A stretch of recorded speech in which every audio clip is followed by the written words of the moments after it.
In the early 1990s, Sonic was one of the most recognizable characters ever. He was fast, blue, and had an attitude.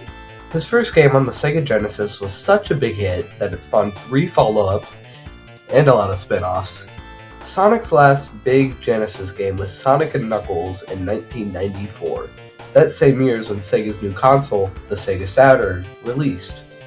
This new console boasted 32-bit graphics, CD-quality music, and 3D games. It had some amazing titles, such as Nights into Dreams and Gex, I think. Surprisingly, the Blue Blur never got an exclusive or mainline game on the Saturn, but that didn't mean he didn't get any games.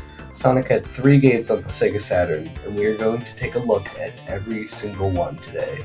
The first game we'll be looking at is Sonic 3D Blast. Most are aware of the Genesis version, but the Saturn version is actually really underrated. It's basically the Genesis version, but with a lot of cool stuff added, such as better graphics, a whole new soundtrack, and level effects like fog and rain. I really want to put emphasis on the soundtrack of this version. It is so good.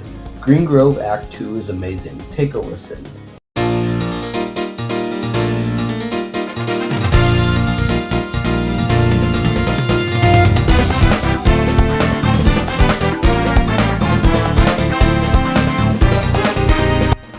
Every song fits the level it plays in so well. I would highly advise listening to more of it yourself. Another thing that's different in the Saturn version is...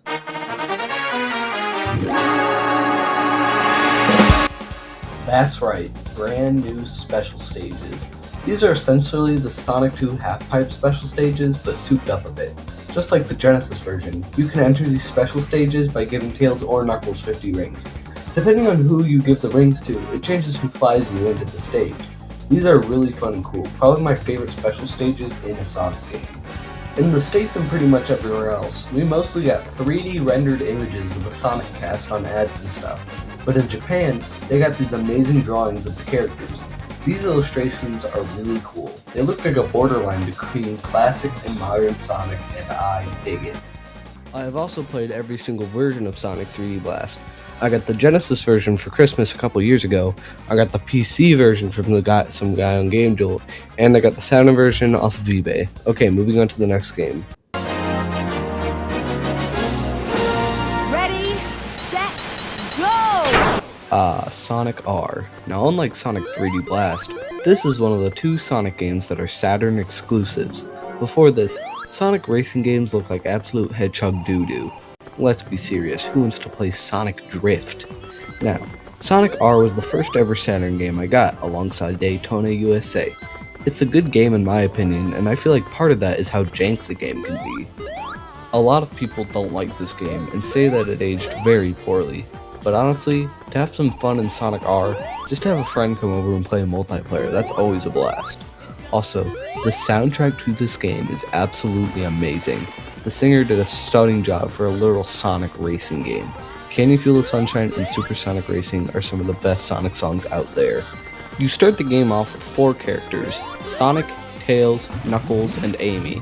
But by doing various different things, you can unlock 6 other characters, these being Eggman, Metal Sonic, Tails Doll, Metal Knuckles, Egg Robo, and Supersonic. Supersonic is basically very overpowered in this game, and as this chart I found on Google says, it does indeed ruin friendships. Okay, I'm done talking about Sonic R. You can't exactly go deep in depth with a racing game, but you also can't exactly go in depth with the final Sonic game on the Saturn, that being Sonic Jam. Now, I don't have much to say about this game. Part of that is because it's barely even its own original thing, and another part is that I don't own it. Basically, Sonic Jam is a collection of Sonic 1, 2, 3, and Knuckles. Also included is a fully 3D hub world with missions and different buildings you can enter that allow you to see concept art, watch commercials, listen to music, that type of thing. One cool thing about this game is that the 3D hub world is actually a tech demo for Sonic Adventure. If you didn't know, that game was originally going to be on the Saturn before it got made for the Dreamcast. If you are interested in seeing what Sonic Adventure could have looked like on the Saturn, I highly suggest checking out Low Poly's channel. Their videos are crazy good. Anyways, I think that wraps up this video. I know it took a while for me to get this one out, but I'm happy I finished it. Okay, bye.